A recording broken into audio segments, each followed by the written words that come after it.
Erev Tov, everyone. It is Tuesday night. It is 8 p.m. here on the east side of the United States, here in the diaspora.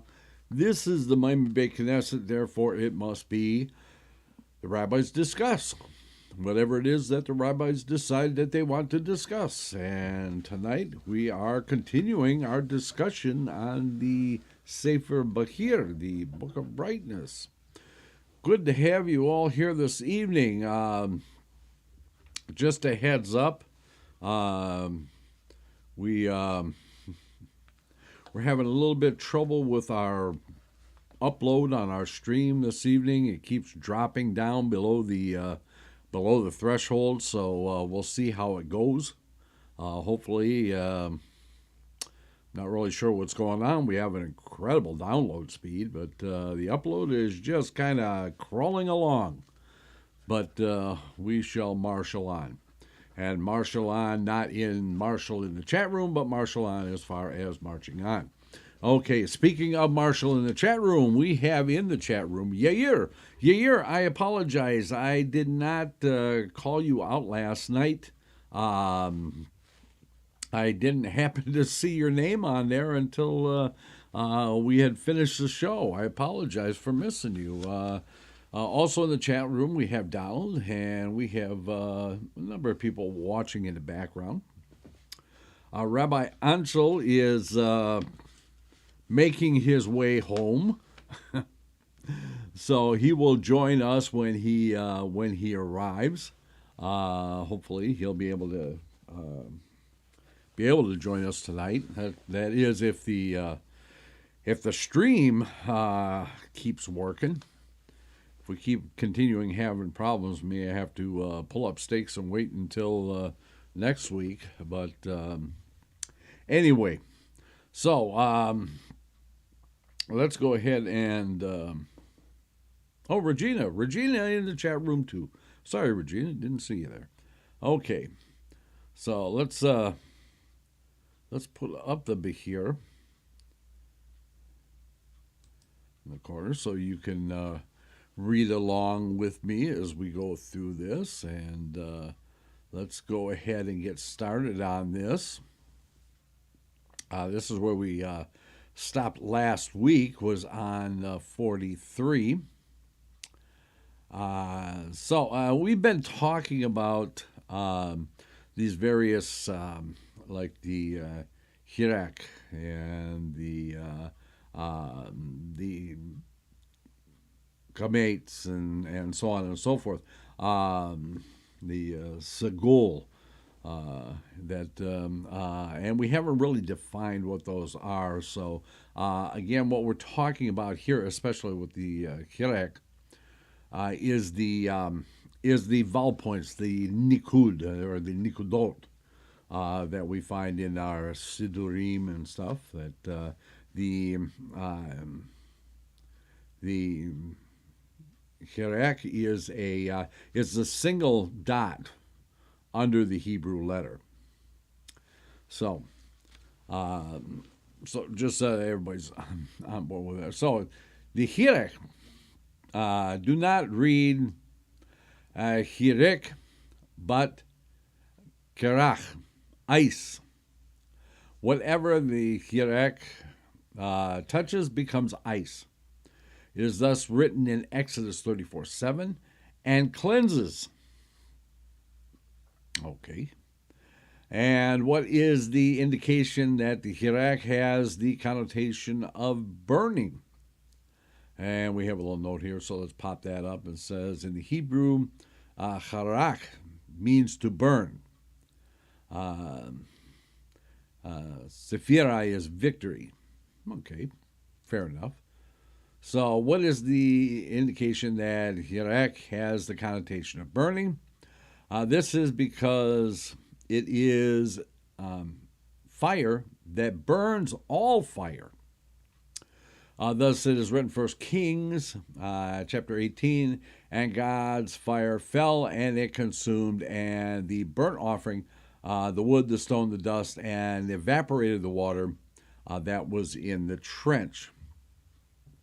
Okay, and he said, What is the meaning of the verse? I see it seems to have keeps freezing up on us. So we'll see what happens here. If it gets too much, then we'll stop. Right now we seem to be okay, but I know it keeps flashing. This is live, folks. This is what happens when you're doing things live. Nothing ever goes as planned, and if it can go wrong at some point in time, it will go wrong, as we've seen many times. Okay, so let's get back to this. This is because it is a fire that burns all fire. It is thus written in Kings, and God's fire fell and consumed the burnt offering, the wood, the stone, the dust, evaporated the water that was in the trench.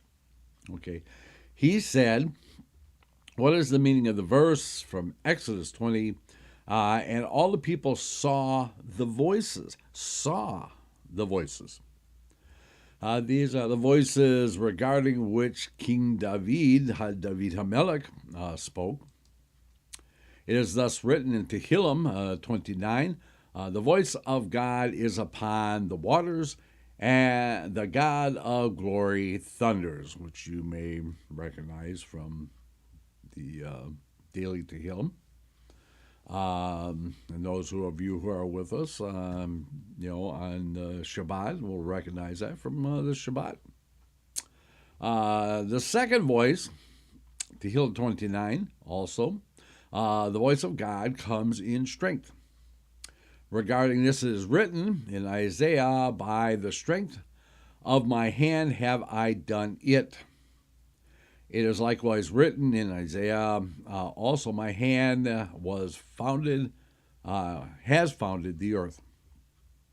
The third voice, the voice of God is with majesty. It is written in Tehillim 113, the splendor and majesty are his works, his righteousness stands forever.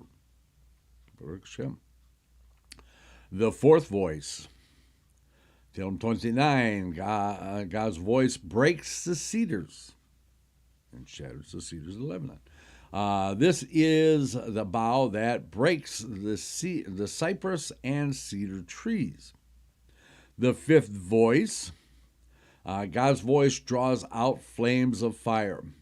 This is what makes peace between fire and water. And we have to go all the way back to pretty close to the beginning of our study, the Bahir, where it actually talks about, fire on one side, ice on the other one, and the Prince of Peace who makes peace between the two of them, being Hashem himself. And it draws out the power of the fire and prevents it from evaporating water. It also prevents the water from extinguishing it. Sort of a barrier there. God's voice shakes the desert, trembles the wilderness, Kadesh. It is thus written in Tehillim 18, he does kindness to his Mashiach, to David and his descendants until eternity, more than when Israel was in the desert. The seventh voice, Tehillim 29, God's voice makes the hins into calf, strips the Pharaoh's bear, and in his temple all say, glory. It is thus written in the Shir HaShirim, the Song of Songs, I bind you with an oath, O daughters of Yerushalayim, with the hosts and with the hins of the field. This teaches us that the Torah was given with 7 voices. In each of them, the Master of the universe revealed himself to them, and they saw him. It is thus written, and all the people saw the voices. Interesting. Okay, and as those who are watching that haven't been here before, what we're doing is we're going through the Bahir first, and then we're going to come back and we're going to go through it again and go in a little more in depth. One verse states in 2 Samuel 22.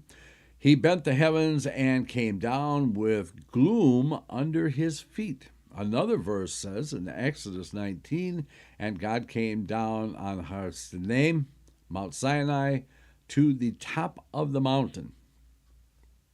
And still another verse, however, Exodus 20:22, states, from heaven I spoke to you. How is this reconciled? His great fire was on earth, and this was one voice. The other voices were in heaven. Okay. And if we remember the whole narration of the giving of the Ten Commandments, and that amazing scene that the Torah actually paints for us of the mountain Har Sinai, like a kiln, like a furnace, and smoke and fire on the mountain, and lightning and all that, creating its own.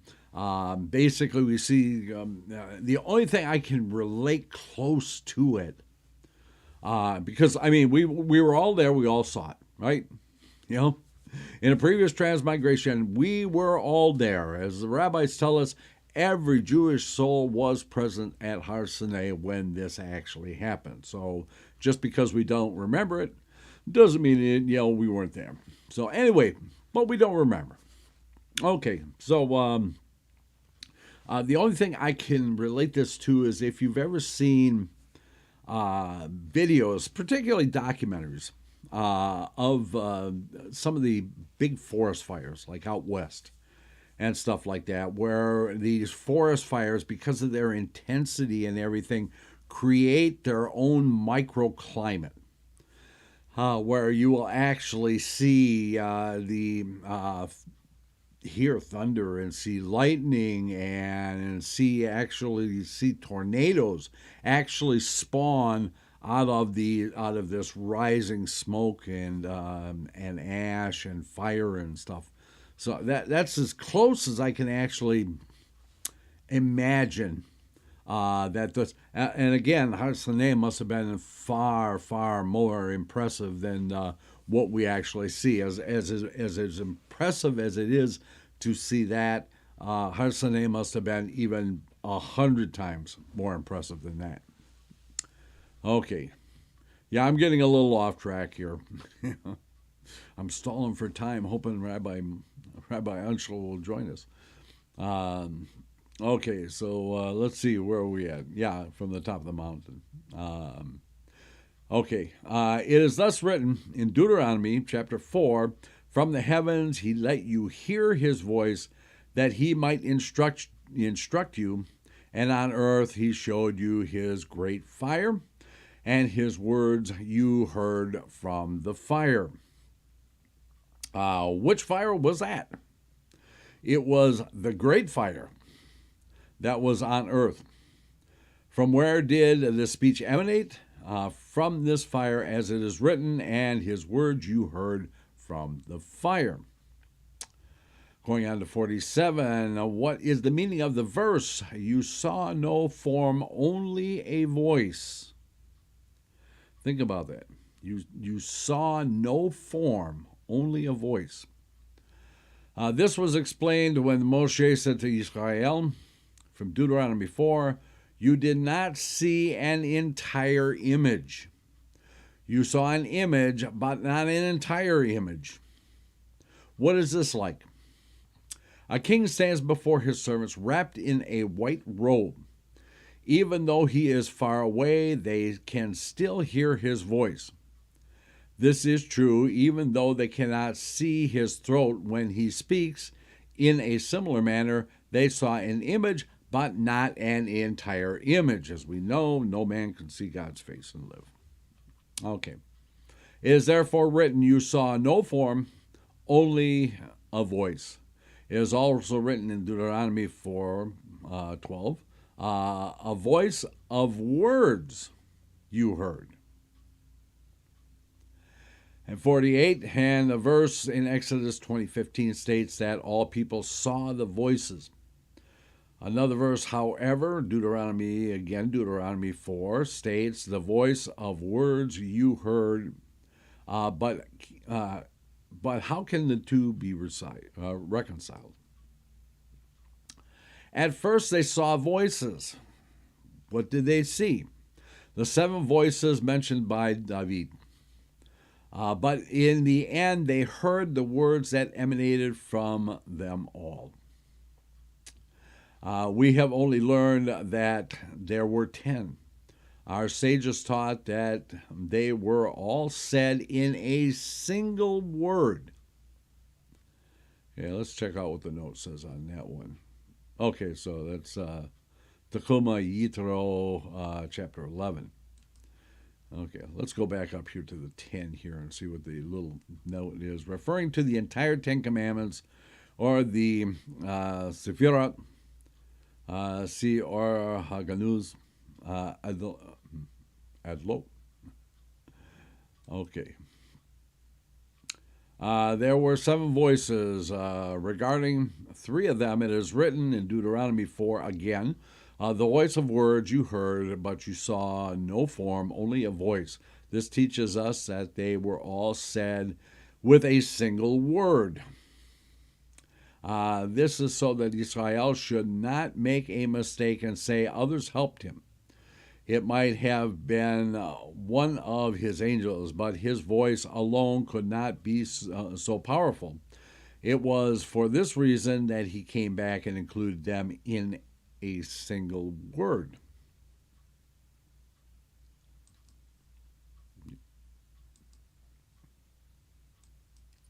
There we go. Another explanation. It was so that the world should not say that since there were 10 sayings for 10 kings, it might be that he could not speak for all of them all through one. He therefore said in Exodus 20, I am the Lord your God, which included all 10. What are the 10 kings? They are the seven voices and the three sayings. Amarim. What are the sayings? They are the ones. Alluded to in the verse in Deuteronomy. God has said for you. God has said for you today. And what are the three? Two are mentioned in the verse from Proverbs chapter 4. The beginning of wisdom. The beginning is wisdom. Acquire wisdom. With all your acquisition, acquire understanding. It is thus written in Job, the soul of Shaddai gives them understanding. The soul of Shaddai is what gives them understanding. And what is the third one? As the old man said to the child, what is hidden from you, do not seek. And what is concealed from you, do not probe. Where you have authority, seek to understand. But you have nothing to do with mysteries. Again, another very stern warning about the study of Kabbalah. Again, the footnote says Hagiga 13a, folio 13a.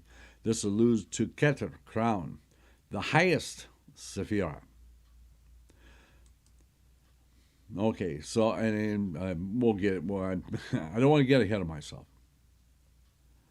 So let's go back here and let's probe this a little more in depth now. Good thing I got a bookmark on there. I wouldn't know where to stop. There we are. Okay. So, Hirak. Do not read Hirak, but Karach. Ice.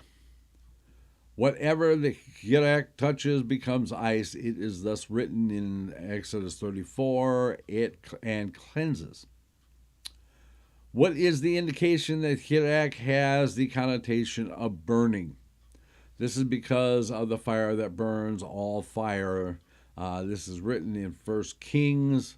God, and if you remember the narration there, talking about the prophet who came and against the what was it, the priest of Baal, I think.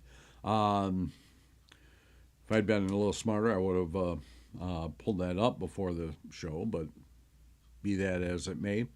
Um, where he was basically making fun of them and saying that, okay, well, you make a burnt offering to your God, and I will make a burnt offering to Hashem, and we'll see who answers. Okay, and they did their incantations and they're dancing around and all this other stuff, and he starts jeering at him and stuff and saying, well, maybe he's asleep. Yeah, yell a little louder. He gives them several chances at this. Until they were basically they had exhausted themselves, and nothing happened. There's basically the idea is that if their God was real God, then their God would come down and consume the sacrifice that was on the altar that they built. Okay, so now his turn comes and he says, "Bring water," and he soaks the thing, absolutely soaks the thing with water, the mizbeach that he had built for the sacrifice itself, the korban that was on the mizbeach, and basically filled it so full it was actually running out of the top and into the runnels and creating streams and stuff because there was so much water, and just basically soaked the whole thing. So it would be impossible for it to actually catch fire. And then he starts to pray to Hashem. Hashem's fire comes down, and as we read in here, and it consumed the burnt offering, the wood, the stones, the dust, and evaporated all the water that was in the trench. Okay, so this is a fire unlike any fire we know. Okay, even beyond the nuclear, or was the thermonuclear. I mean, this is an intense fire. It actually consumed everything. I mean, the stones. I mean, what kind of a fire do we have that actually can consume stones? Okay, so basically that's what we're referring to in here. He said, what is the meaning of the verse in Exodus? And all the people saw the voices. Okay. These are the voices regarding which David HaMelech spoke. It is thus written in the Tehillim 29, the voice of God is upon the waters, the God of glory thunders. This was the first voice. Okay, so now we're going to go and we're going to iterate all these 7 voices. The second voice is the voice of God comes in strength. Okay, so depending how we are talking, okay, our voice changes. We don't speak in a monotone no matter what the circumstances are, so that nobody knows what we're actually talking about. The inflection, we get a lot from the inflection of a person's voice. Somebody who's excited, speaking fast, or the pitch of their voice goes up. Somebody who is sad, their register is lower, and their speech is slower. Somebody who is, running, short bursts of breath and stuff like that, while they're trying to breathe while they're running and stuff. So, I mean, even we have these multiple voices depending on what the circumstances are. And what the Bahir here is trying to portray here is that these voices that God spoke with are denoting different things. They're denoting different aspects of Hashem. And it says back here, let's go back here. And the people saw what the voices regarding the King David spoke. Okay, let's go back over here a little farther. So when we get to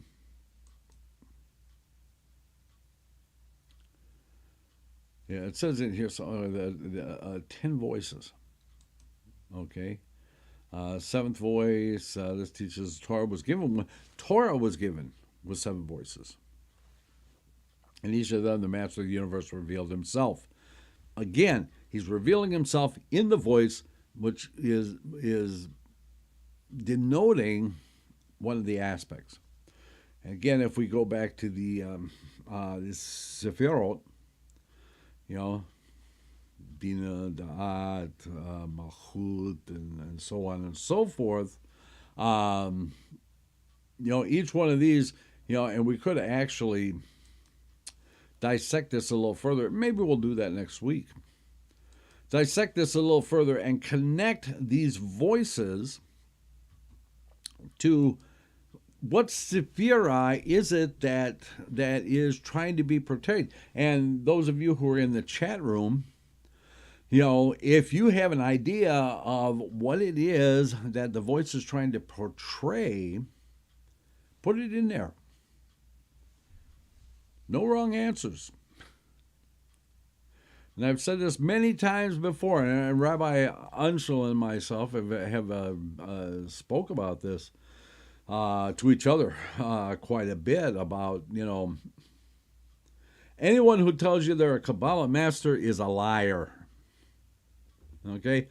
Plain out. Simple. I'm going to say it just like that. Anybody who tells you they're a master of Kabbalah is an out-and-out liar. Because there is nobody except for Hashem who is a master of Kabbalah. Okay? Nobody understands it. Each person understands it from his perspective. It's just like Einstein said, perception is relative. Okay? Perception is based on a person's position in space and time. Same thing with us. Our perception of what we're seeing here in these Kabbalist texts, the Bahir, the Sefer Yetzirah, the Kabbalah, and so on and so forth, is based on our perception. Is based on our position in this world, in this corporal world. So, my background is engineering, and I also deal a lot in theoretical physics. Okay, so I come at these texts from that point of view. And it's like I've said, in the Kabbalah,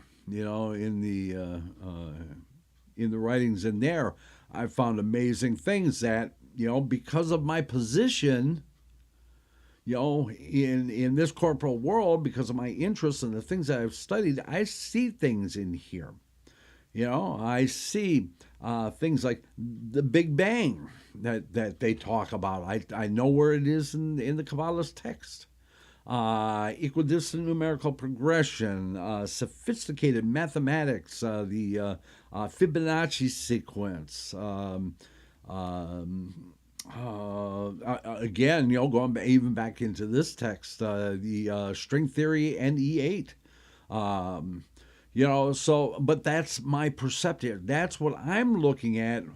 When I'm trying to understand what I'm looking at, I have to bring in my background into that, so that I can wrap my head around it. It doesn't mean that somebody else coming into this, let's say Regina comes into this, who has a different kind of a background than I do, more artistic, much more artistic. Now, when she comes into it and she looks at these texts, she's going to come at it from a different position, and she is going to see things in there that I never would have seen. Okay? Regina would look at, in the Kabbalah, which is a very, very visual representation, 13 petal rose and so on and so forth like that. Now, when I'm looking at that, I'm kind of dissecting it into 13, okay? What's the significance? Regina, on the other hand, she's going to come in there and she's going to look at it from an artist's perspective. And she's going to see things in there that are completely different. That doesn't mean that I'm wrong. It doesn't mean that she's wrong. It doesn't mean that I'm right. It doesn't mean that she's right. It means that between the two of us, we have a much better understanding if we listen to each other. And I can explain what I'm seeing, and she can explain what she's seeing, because basically what all of this Kabbalist text is all about is trying to understand what is not actually understandable. We're trying to understand the mind of God, and which is absolutely impossible. It doesn't mean that we can't.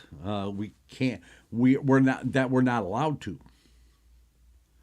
Otherwise, our sages never would have got into this. But we are allowed to probe into this.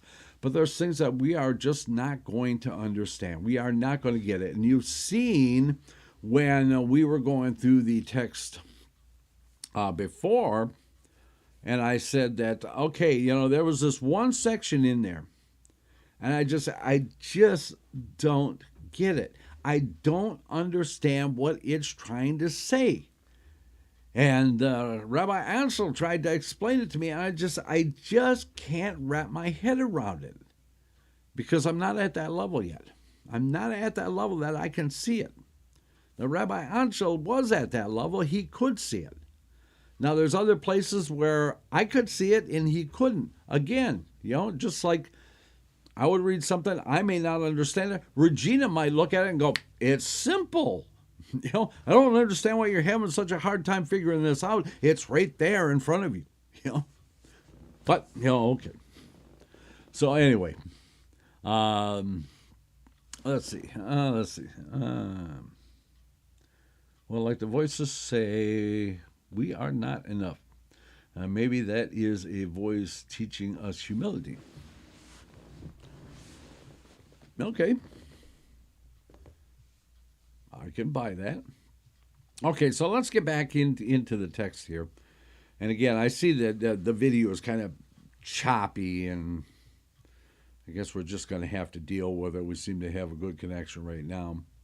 The second voice, maybe if I sit real still and stop jumping around, maybe that'll help. I doubt it. Okay. The second voice, the voice of God. Well, let's go back to the first voice so that everybody can. Okay, so all the people saw the voices. Okay. So, okay, so this would be the first voice. The voice of God is upon the waters, and the God of glory thunders. Okay. The second voice, the voice of God, comes in strength regarding this is written in Isaiah, by the strength of my hand have I done it. It is likewise written also, my hand has formed the earth. Okay. So the third, Donald says it was very close. Thank you, Donald. I've been worried about this, as you might have picked up. But thank you for putting that in there. The third voice, the voice of God, is with majesty. It is also written, splendor and majesty are his works. His righteousness stands forever. The fourth voice, God's voice breaks the cedars, shatters the cedars of Lebanon. Again, we read this every single day. This is the bough that breaks the cypress and cedar trees. The bow. The bow that breaks the cypress and the cedar trees. Okay. Cypress and cedar are fairly hard woods. Okay, probably not as dense as the acacia that we've been talking about in the Torah study. Or is the acacia actually? Somebody could look that up. The acacia wood. What is the actual acacia wood related to as far as wood species? I don't remember. I was thinking it was related to one of these two, but anyway, I know it ranks up there with teak and mahogany as far as denseness. Uh, the fifth voice, God's voice, draws out flames of fire. This is what makes peace between water and fire. It draws out the power. Uh, it draws out the power of the fire and prevents it from evaporating water. It also prevents water from extinguishing it. Okay, that's kind of a deep thought there. Okay, pulls the power out of fire. Ah, ha, ha, ha. Maybe electricity?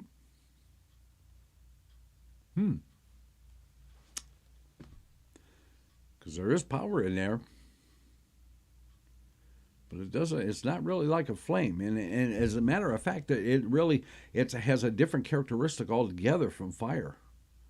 And we've actually talked about this before when we were studying Rabbi, oh my goodness, Rabbi,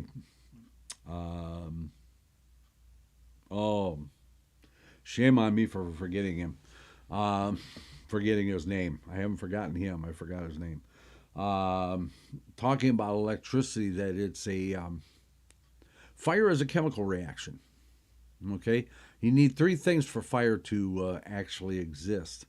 Fire cannot exist in a vacuum. Fire cannot exist in outer space. But electricity can.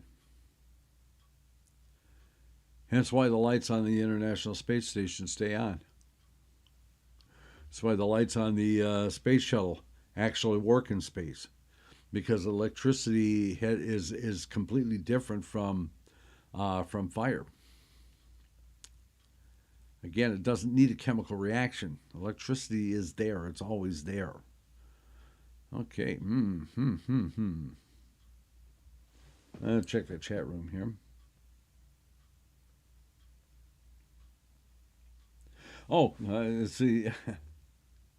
Dal says that is why we use soap in water. It wets water.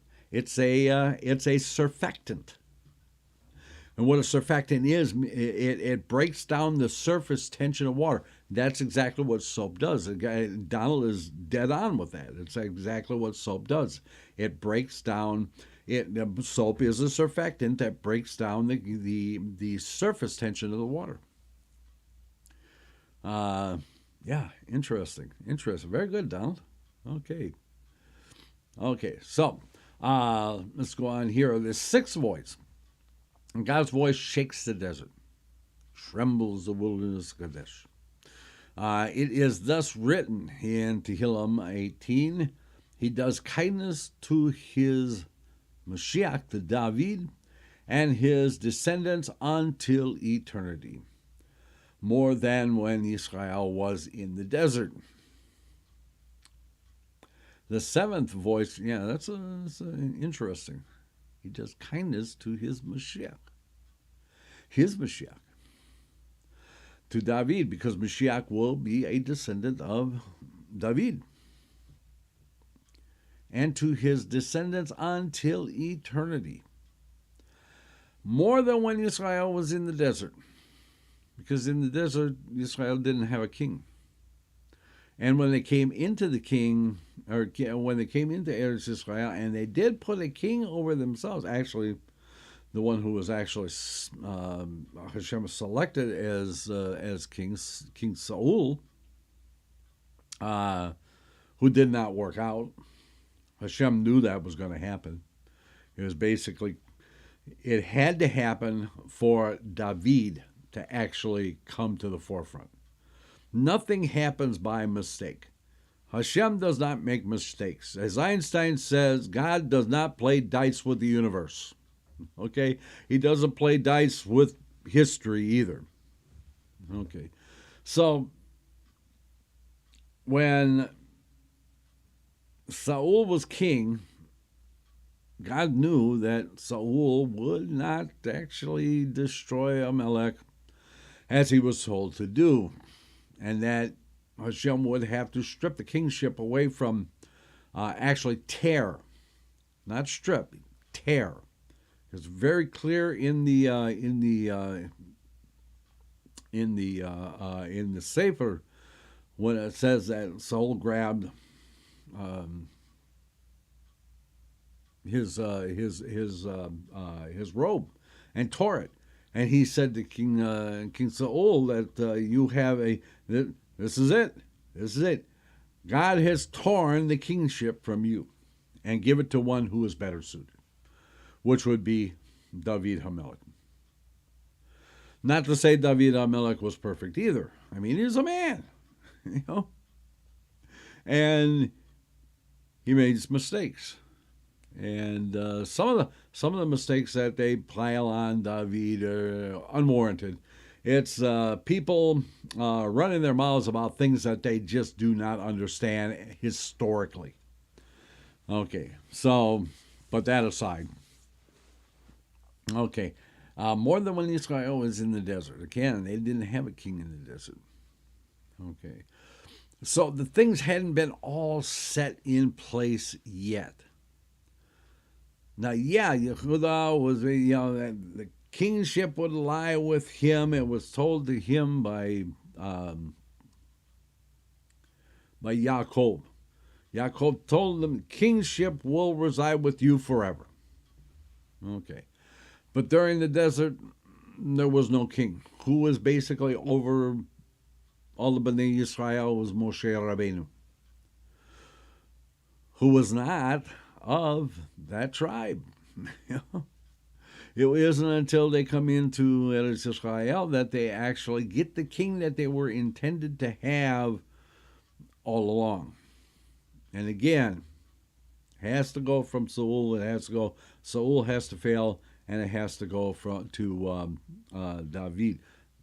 Again, if we kind of jump back, I know I'm kind of just going a long way around the bush, but hey, it's my show. I get to talk with whatever I want.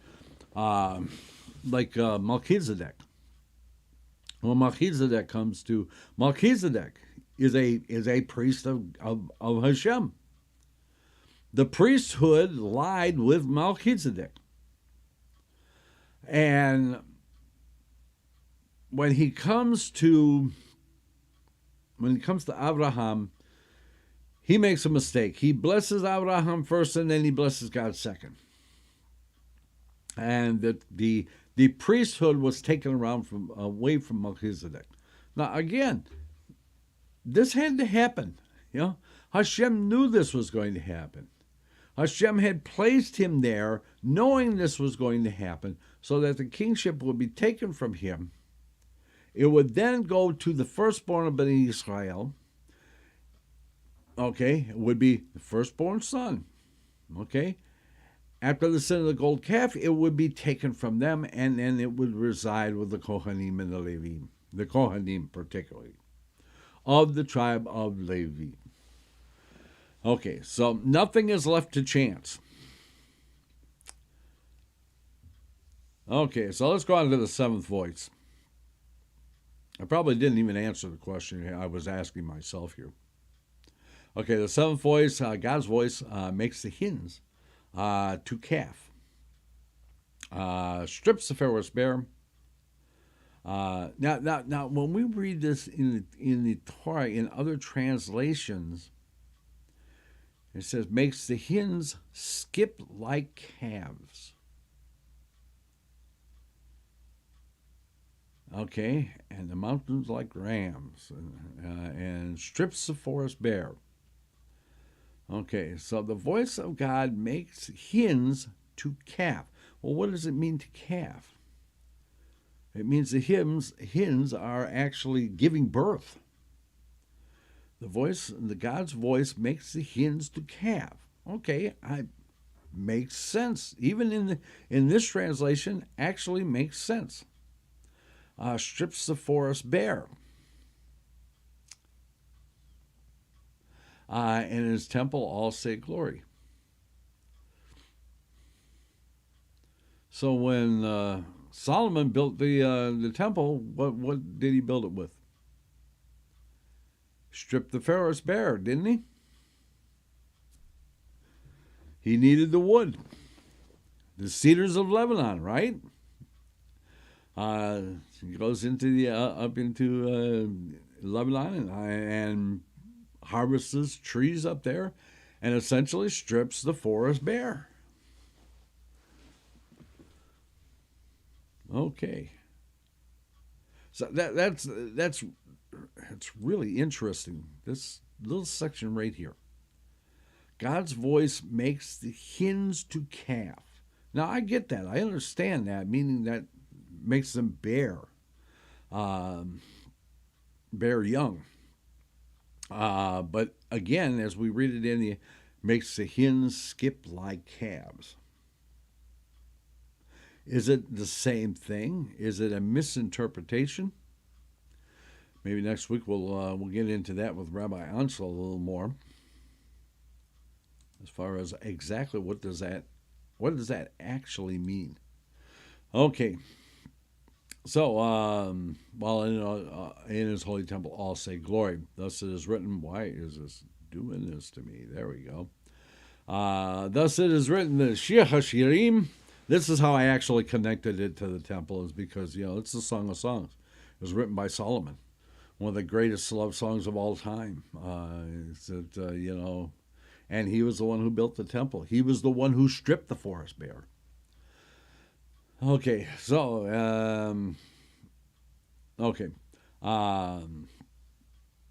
thus is written in Shir HaShirim, I bind you with an oath, O daughters of Yerushalayim, with the hosts, or with the hens of the field. Okay, this teaches us that the Torah was given. Yeah, we're a little past. So let me finish this one, and then we'll take our break, and then we'll come back and we'll dig into this a little more. Okay, this teaches us that the Torah was given with 7 voices. In each of them, the Master of the universe revealed himself to them, and they saw him. Thus it is written, all the people saw the voices.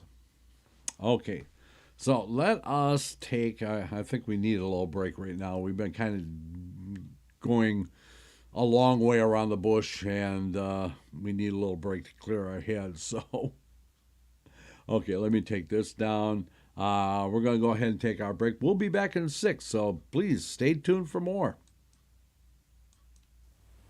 Let's all go to the lobby. Let's all go to the lobby. Let's all go to the lobby to get ourselves a treat.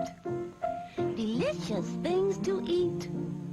The popcorn can't be beat. The sparkling drinks are just dandy. The chocolate bars and the candy. So let's all go to the lobby to get ourselves a treat.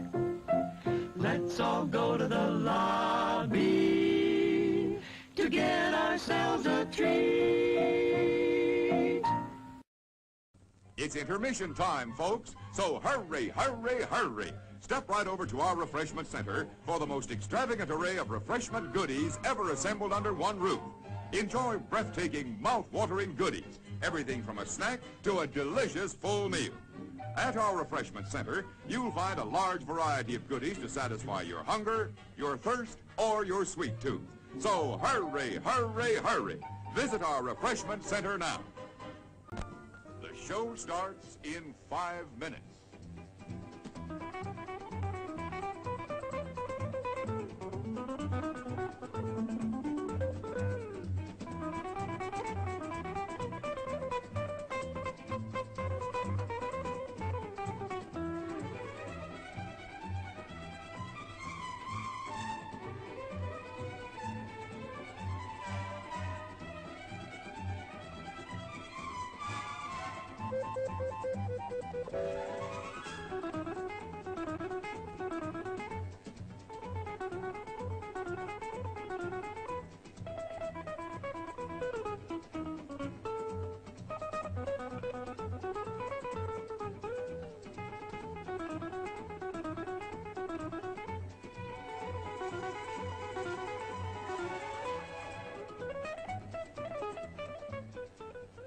show starts in 4 minutes.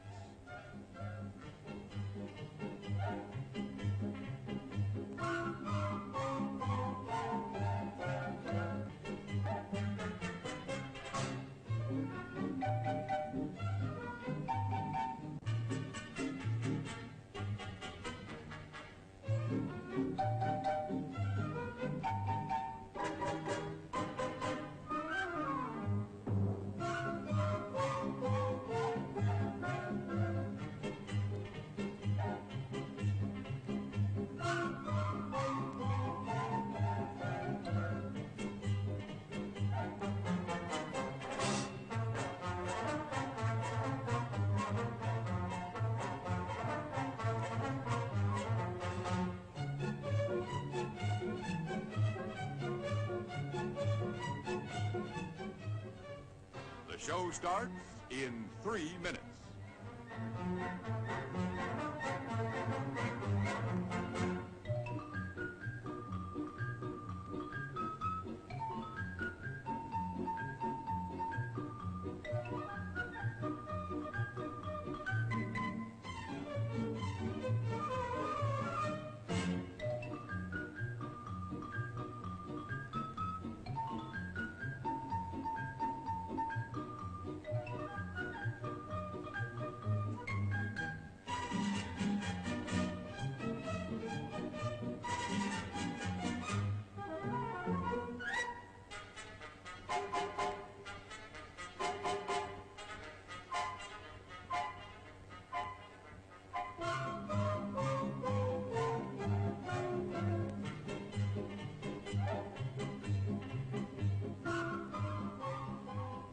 The show starts in 2 minutes.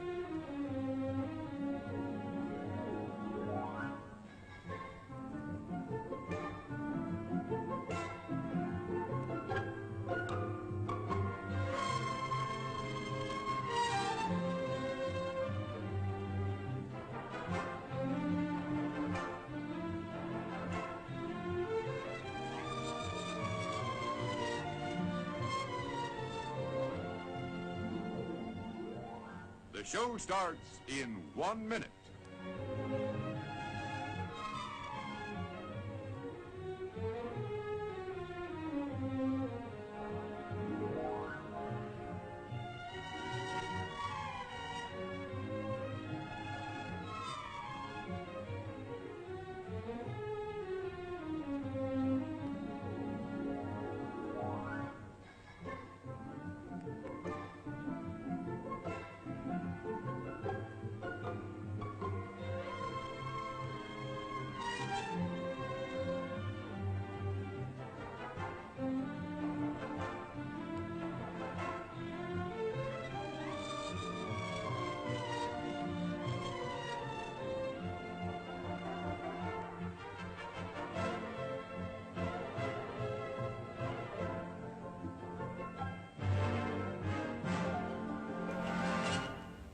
And now, on with the show. And we are back. Thank you, everybody, for staying through the break. Marshall comes through in the clutch. Rabbi Shlomo Zalman Auerbach. That's the one I was thinking. Brilliant Torah scholar and legal mind. Yeah. I can always count on Marshall. Marshall's my closer. Yeah, it's like I'll point to the bullpen and say, "Bring in the righty, and Marshall will be right there." Okay, thank you, Marshall. Okay, every time I get stuck, he always finds it for me. Okay, so let's get back to the Bahir right here. Okay, so we're on to the next section here. One verse states, 2 Samuel 22, he bent the heavens and came down with gloom under his feet. Another verse says in Exodus 19, Shemot, and God came down on, what's the name, to the top of the mountain. Well, when he came down to the mountain, what did it say he came down in? Smoke and fire and all that stuff. The presence of God was there. It was amazing, Okay, and gloom. Okay, well, I expressing not so much a feeling, but a visual representation. Gloom under his feet. Okay, what is gloom? Darkness. I mean, we assume gloom as being darkness and smoke and fire and stuff like that. So, they're not actually talking about in here, come down with gloom under his feet, as far as I'm looking at it. I might read this another time and come up with something different. But right now I'm looking at it and saying, okay, because, because we know the narrative of what happened at Sinai, the smoke and the fire and everything, that it must be trying to represent a visual aspect rather than an emotional aspect. So in this case, it's not gloom as in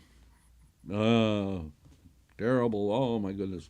It's more like gloom, like it's darkness. Okay.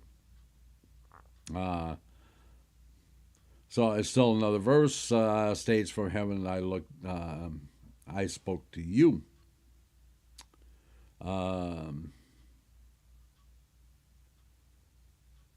Yeah, and a baseball fan. You got that right. Big baseball fan. In fact, the only thing that could take me away from, the World Baseball Classic is playing tonight. Started at 7 o'clock. Japan, who is undefeated. Undefeated. I watched the last game with Mexico. Amazing. In the bottom of the ninth, Japan came through. They were undefeated through the whole thing. And they're playing the USA tonight. So we are at the final, USA versus Japan. Should be an amazing ball game, which I am missing to be here.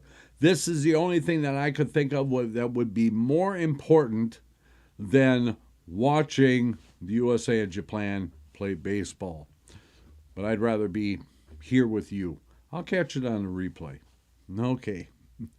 It's going to be a good game. Okay, so.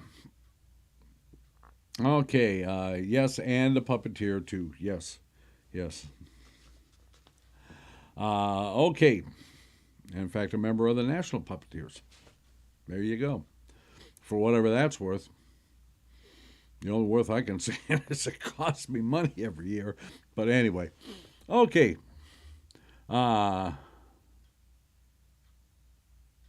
Did I record the game? No, I didn't, because I know they're going to replay it either later tonight. It'll definitely be on this probably Sunday. I will definitely catch it. So no spoilers. No spoilers. Like I was watching. Okay, so I'm getting off track here, but it's my show. I'll do what I want. I was watching Detroit play. Who were they playing? I was watching. No. That was the other one. That was the other night. Who were they playing? Anyway, Detroit was playing. Was playing somebody in the Grapefruit League, and the Cardinals. That's right. Because I was thinking, okay, it's a replay of the 1968 Detroit Tigers. And if you know anything about the Detroit Tigers, in 1968, they won the World Series against the Cardinals. Okay, so they were playing the Cardinals. That's why I remember it. and I'm watching the game. And the game had actually happened earlier. And but I wanted to watch the game because I didn't get to see it early because it wasn't broadcast. They were broadcasting it delayed.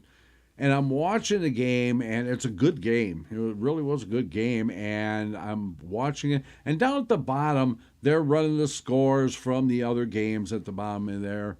And all of a sudden, they put up the Detroit that got beat by the Cardinals, by like 2 runs. And I said, oh, man, spoiler, if you're going to do something like that, I mean, for crying out loud, put a spoiler alert up. It kind of took the edge off of the rest of the game. I already knew what the outcome was. Anyway, getting back to our study here. Let's see. Where were we? Okay, this is how I reconcile. How is this reconciled?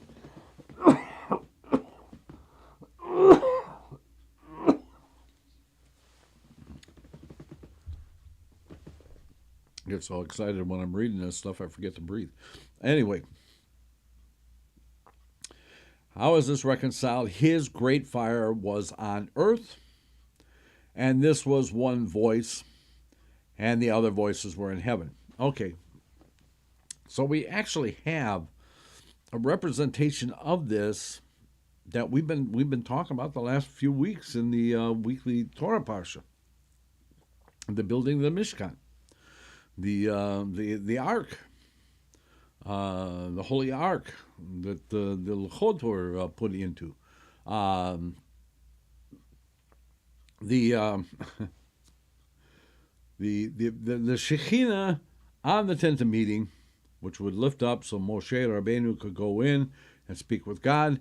God would speak to him through the mercy seat, which was on the top of the ark, but Hashem was not there. The voice only emanated from there. Okay? Same thing here. The voice only emanated from there. It was actually Hashem in heaven and making his voice emanate from the mercy seat here too. That the great fire was on earth, and this was the one voice, and the other voices were in heaven, but they seemed to be emanating from the earth. And again, this is just my perception of this. And again, it all depends on where your position is in this corporal existence.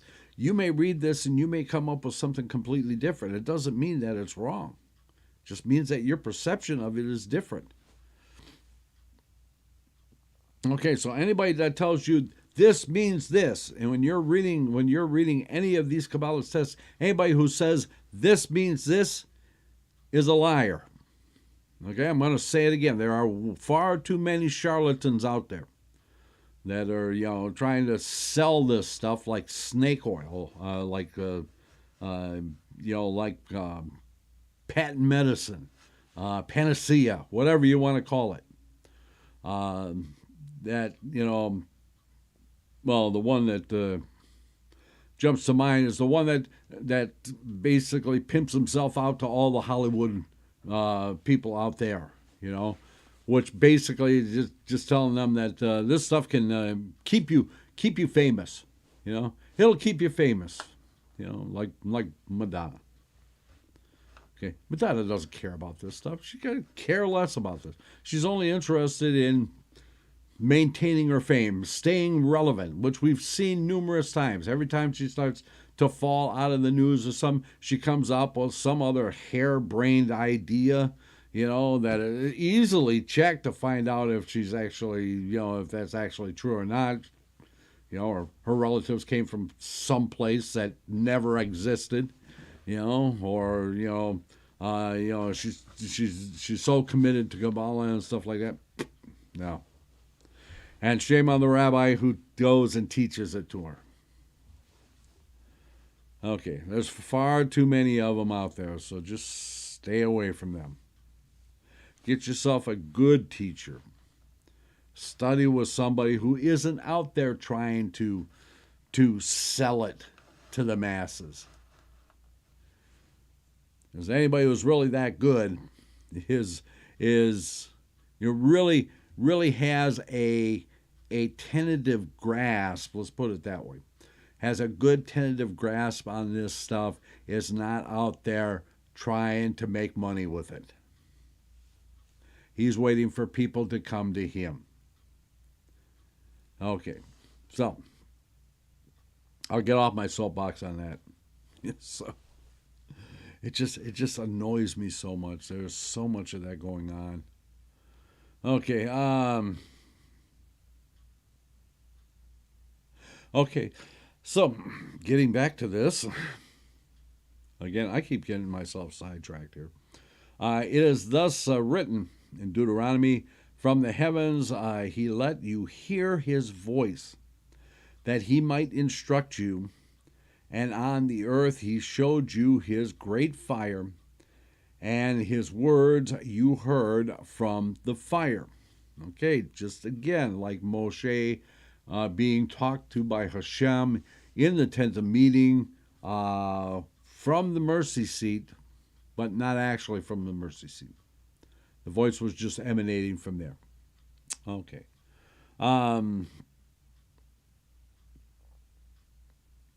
So which fire was that? It was the great fire that was on the earth.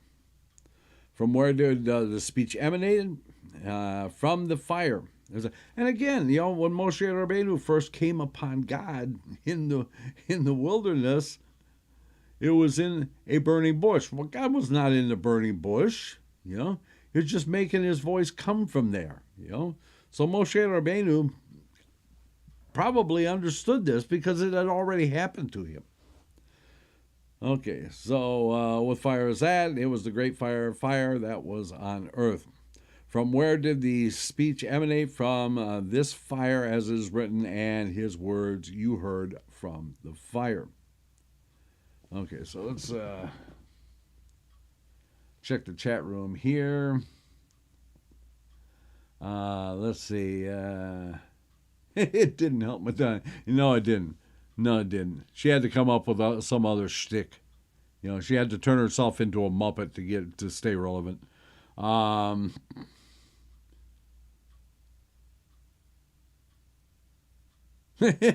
Regina says, sidetrack was the name Berhard gave me. Glad to share it with Rabbi. That's pretty good. That's pretty good. Berhard had a really great sense of humor. Yeah. Okay. Moving on, as it were. What is the meaning of the verse? Deuteronomy 4, you saw no form, only a voice. This was explained when Moshe said to Israel, you did not see an entire image. Neither did Moshe Rabbeinu. You saw an image, but not an entire image. How would Moshe Rabbeinu know? Because it had already happened to him, right? He had, he had seen God, but not all of him. But he probably saw more than the people did.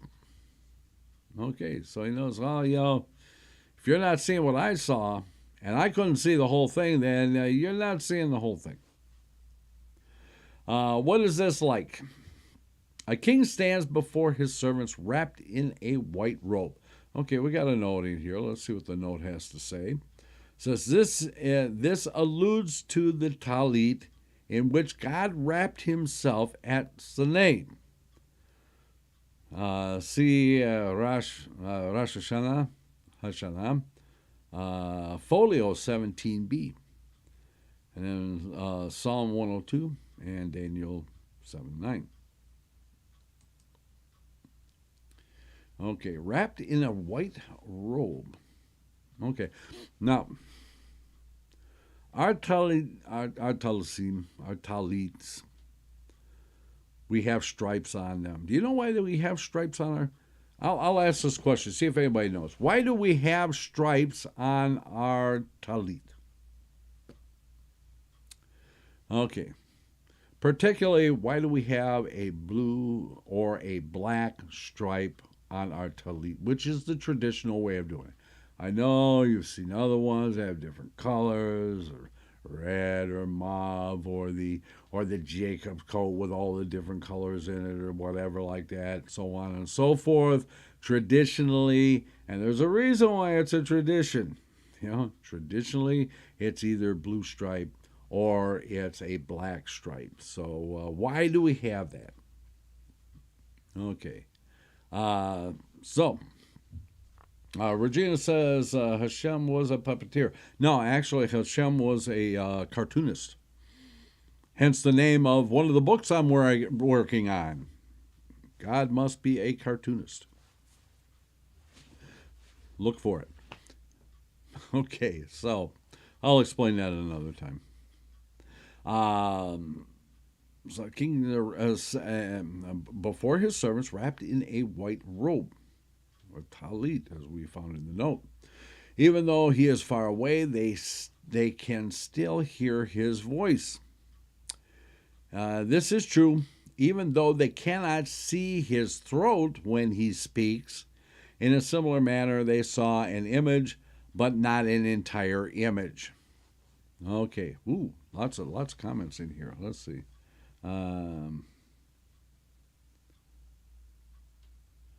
Regina says night and day. Good guess. Destruction of the temple and exile. And I thought black was the color originally. Blue came later because it was cheaper to make. Actually, purple was the most difficult color to make. But black was actually very hard to make until the mid 1800s. If you look at some of the paintings in the old day, very rarely do you see people dressed in black. Usually they'll be dressed in dark browns, dark greens, dark blues, and stuff like that, because black was extremely hard to make, and hence why you see it in weddings. Because, weddings are very formal events and stuff like that. People wore black because they always wore their best. And black would be the best because it would be the most expensive thing that they had.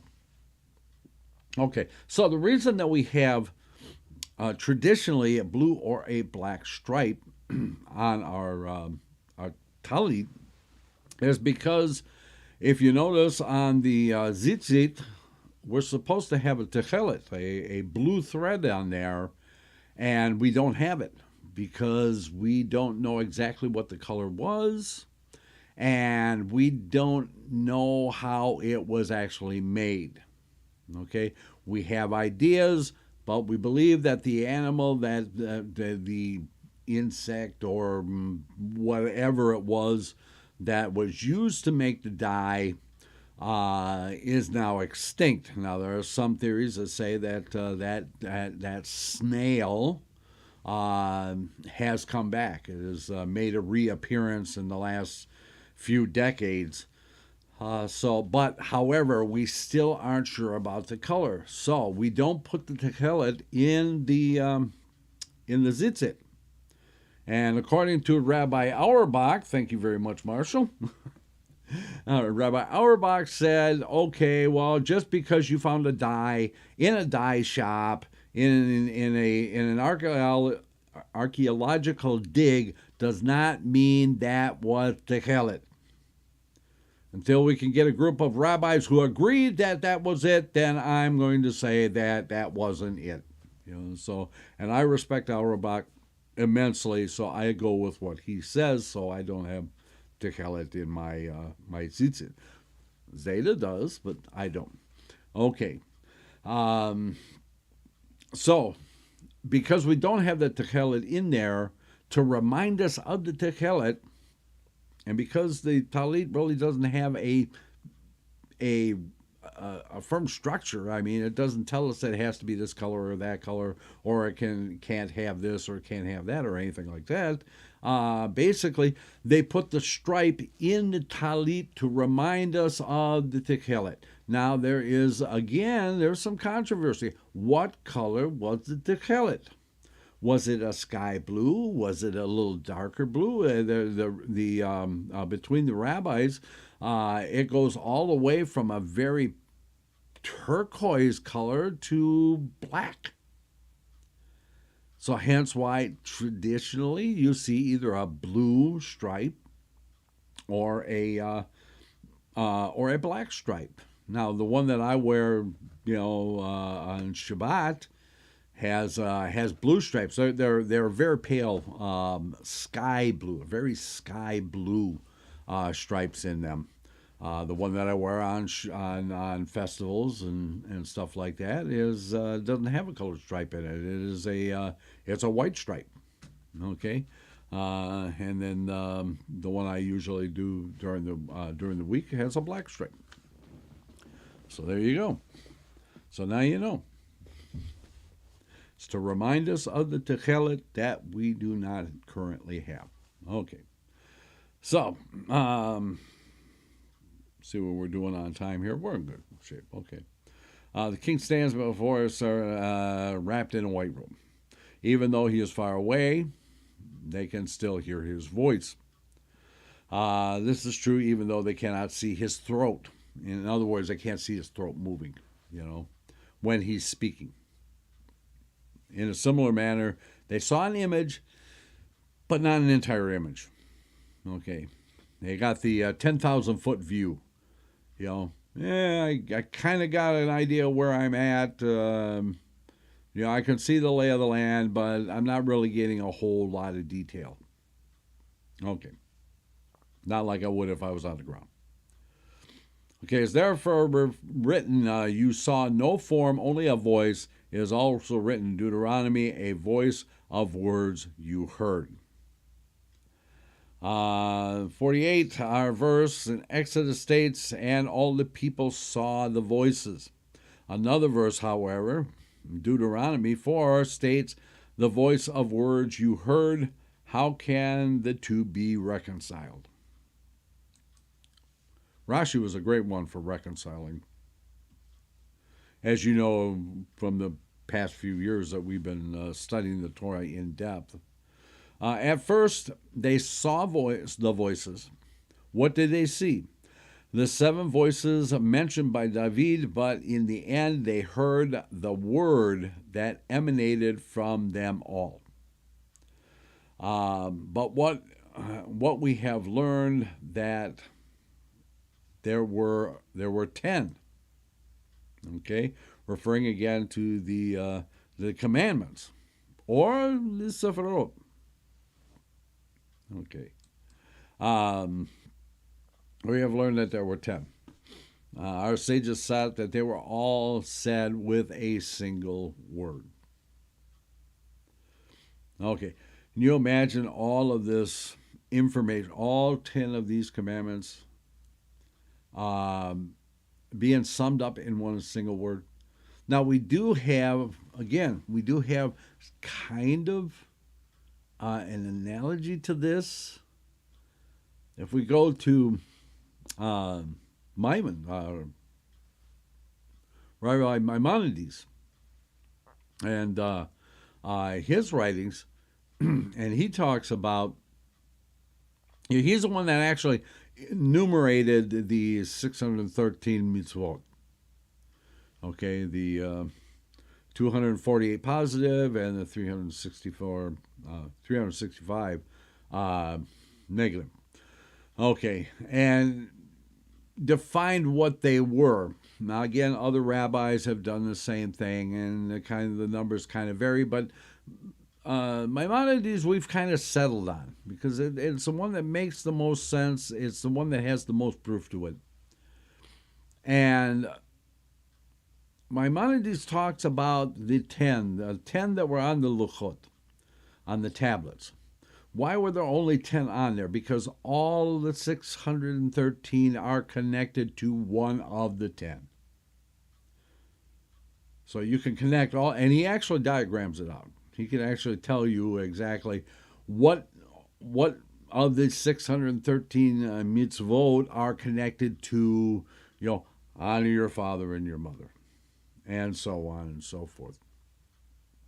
And he can connect them all. But at some point beyond Maimonides, all of these can be connected by, according to the Bahir, they can all be connected by one single word. Interesting.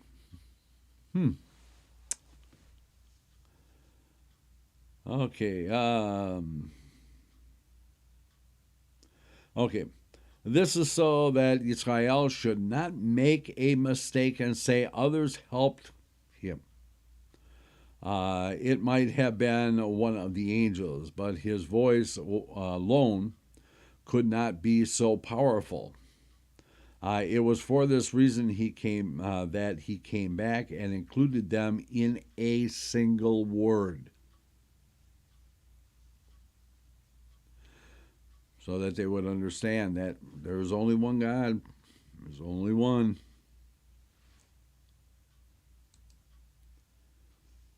Okay, another explanation was so that the world should not say that since there were 10 sayings for 10 kings, it might be that he could not speak for all of them through one. He therefore said, Exodus, I am the Lord your God, which includes all 10. And what are the 10 kings? They are the 7 voices and 3 sayings, the Amarim. And what are the sayings? And that we will leave until the next week when we're together. The week of Pesach, just to give you a heads up, the week of Pesach we will not be having our regular broadcast because of Pesach, and because if you're anything like me, you are going to still be cleaning right up until the day before Pesach. So we will not be broadcasting that week. So okay, so tomorrow night, there's a Hashem that Rabbi Ancel will be with us for the Torah study Vayikra, the first parsha of the Sefer Vayikra. And I hope you will be with us. Don't forget, Friday night at 8 p.m. Eastern is Kabbalat and Ma'ariv Shabbat service. And Shabbat morning at 10 a.m. is Shacharit and Musaf. Monday is Zeta's Story Corner. And still we're trying to figure out which book we're going to go back and reread. I have an idea, but we'll see. I was trying to find a new book, and I found one, and which is our practice, that we always contact the author if it's something new. We always contact the author to get permission to use it, and this time we were not able to. And the rabbi had a very good reason why not. I'm not going to begrudge him that he already had that book already put into audio format and stuff like that, and I understand that. So we're back looking for another book. We'll find something. We always do. And then right back here next Tuesday for more of the Bahir. We'll be on Bahir number 8 at that point. And let me go ahead and get this stuff kind of cleaned up here. Let's take that down. Okay.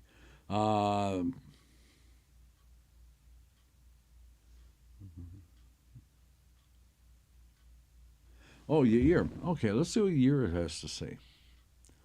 What do black or blue stripes on the parashah symbolize in Judaism. The meaning of the stripes is twofold. They are to remind us of two things: the destruction of Jerusalem and the temple. They are a memorial to the commandment to put a specific dye on the fringes and the corners. The dye is from the Zon, whose identity was not known for certain. Exactly. Thank you, Yair. The tzitzit fringes are valid when no Glazon dye is available, and very true. And okay, so okay. Before we go, okay, I got time. It's my show. I'm going to do this. Regina says, are there really 613 seeds in the pomegranate? Okay, now I've said this before, and those of you who heard this spiel before can listen to it again, or you can sign out, but this is going to be the last thing I'm going to cover. I did a study. As most of you know, I used to teach statistics. Oh, and what an exciting subject statistics is. The only thing that could be more exciting is watching paint dry. So there you go. But I did a statistical study once because I wanted to find out. There is variation in everything. 613, well, there's got to be variation in there. So I looked at all of the pomegranates that are grown around the world. So not just grown in Eretz Israel, they're grown all over the world. And looked at each one of them, and the number of seeds in each one varied quite a bit, actually. So depending on the variety and so on and so forth. So what I did is I looked at them. I took an average for each one that was in the group, in the region, and took an average of the number. We have anything from 610 to 634, whatever, and then took an average of that. And then I took a grand average, the average of all the averages, and when I did that, it came up to 613 exactly. I was absolutely floored to find out. I figured it was going to be maybe a little less or a little more, or it was going to be like 613.4587, whatever, but it came out exactly to 613. Completely shocked. Okay, so yes, 613 in the pomegranate. That is the grand average, the average of all the averages of the pomegranates that are grown all over the world. There you have it. Okay. So be happy that I'm such a math geek that I would actually do an exercise like that. Okay, well, thank you everyone for being here this evening. Have a good evening, and until the next time, we'll simply say, Laila Tov.